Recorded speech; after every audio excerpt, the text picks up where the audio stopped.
Hello everyone, welcome to exam word. और आज हम आ गए आपके लिए हिस्ट्री का नया वीडियो लेके for the CUT PG aspirants. नए वीडियो में आज हम पढ़ने वाले हैं advent of European naval powers और यूरोपियन पावर्स। हमारी जो इम्पोर्टेंट बैटल वाली सीरीज थी उसमें मैंने काफ़ी बैटल कवर कर लिए थे, तो अब मैं सोचा थोड़ा सा फोकस शिफ्ट किया जाए। आप लोग भी बैटल पढ़ पढ़ के बोर हो गए होंगे, यार बैटल ही बैटल पढ़े जा रहे हैं, कुछ और पढ़ ही नहीं रहे। तो थोड़ा सा फोकस शिफ्ट करा है towards modern. Now we'll be focusing upon modern a bit. Modern का जितना पार्ट हो सकेगा मैं उतना अपलोड करूंगा यूट्यूब पे, आपके लिए कंटेंट बनाता रहूँगा यूट्यूब पे रिगार्डिंग मॉडर्न। तो सबसे पहला और सबसे इम्पोर्टेंट जो टॉपिक जो हमें मिलता है मॉडर्न में, सबसे पहला वो यही है, एडवेंट ऑफ यूरोपियंस, कि यूरोपियन पावर्स जो आई हैं उनका, कि किस तरह से उन्होंने इंडिया की हिस्ट्री में हेल्प की है। ओके, सो पहली और सबसे इम्पोर्टेंट यूरोपियन पावर पोर्तुगीज। इनकी इंपॉर्टेंस आपको पहले स्टेटमेंट से समझ आ जाएगी। The Portuguese were the first Europeans to arrive in India and they were also the last to go. So you can understand what the importance they hold in our history, because they were the first European power to come and the last one to go.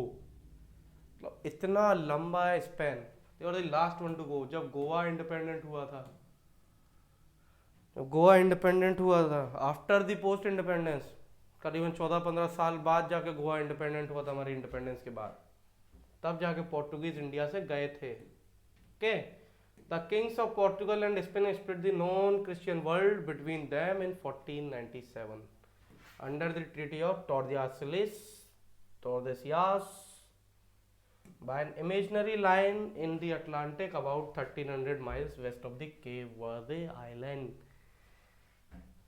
अगर आप world का map देखोगे, world का map देखना कभी, तो उसमें Africa continent जो है, वहाँ से अगर आप देखोगे अफ्रीका कॉन्टिनेंट के ठीक ऊपर अगर आप जाते तो यूरोप में आपको यहाँ कहीं स्पेन मिलता है, यहाँ कहीं हमें पोर्टुगल मिलता है। तो इन लोगों ने क्या किया था, अपने ही घर में बैठे बैठे पूरे दुनिया पे लकीर खींच दी कि ऐसे लकीर बना दो, ये वाला हिस्सा तुम्हारा, ये वाला हिस्सा हमारा। मतलब घर पे बैठे बैठे अपने आप ही डिसीजन कर लिया। तो according to the treaty of Tordesillas they have drawn an imaginary line, जो कि ऐसे जाती थी, ये वाला हिस्सा तुम रख लो, ये वाला पोर्तुगीज का हो गया, ये वाला स्पेनिश का हो गया।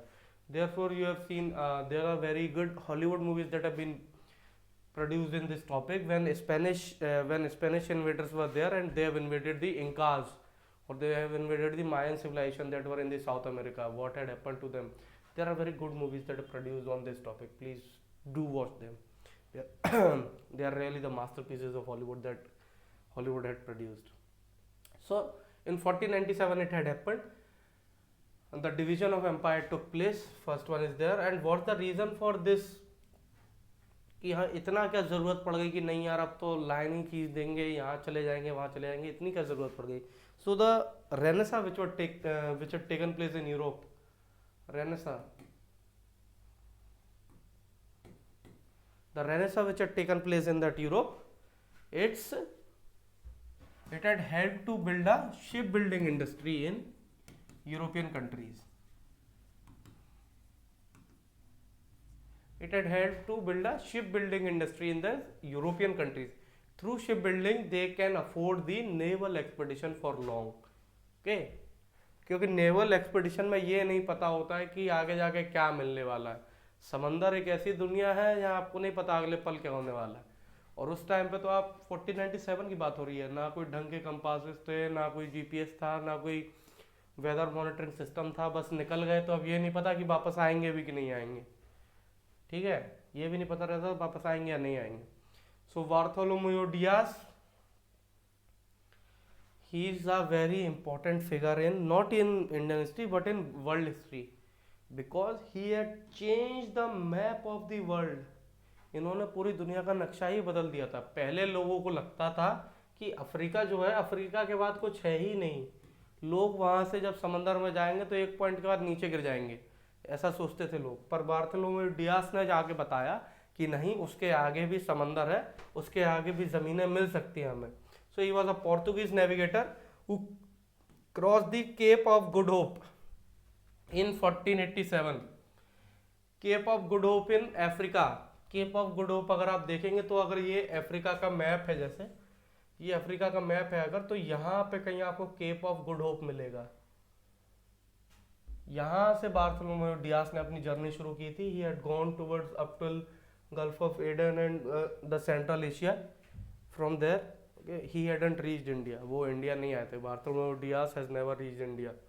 He had traveled along the eastern coast, believing that the long sought maritime path to India had been discovered, but he had unable to discover the India. We all know who had discovered India through maritime journey. It was Vasco da Gama. An expedition of Portuguese ships set off for India barely 10 years later in 1497, just after the Treaty of Tordesillas. Just after the Treaty of Tordesillas, a naval expedition was sent, and it reached India in little less than 11 months in May 1498. The historic month in Indian history, 1498, Vasco da Gama arrived. Vasco da Gama arrived on Indian coast. Okay, the landing of 3 ships under Vasco da Gama. Please remember the year and month, May 1498. May 1498, Vasco da Gama reached India. Okay, Calicut in May 1498.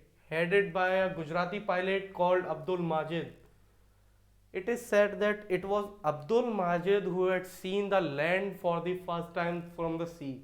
It's the Vasco da Gama had stolen the credit. Okay, so that's a different story.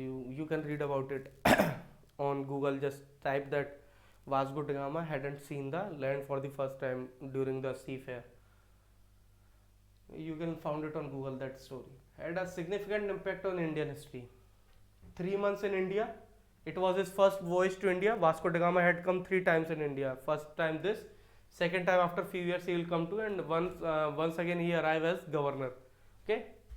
When he returned to Portugal, he brought valuable cargo with him and profitably sold the goods on the European market.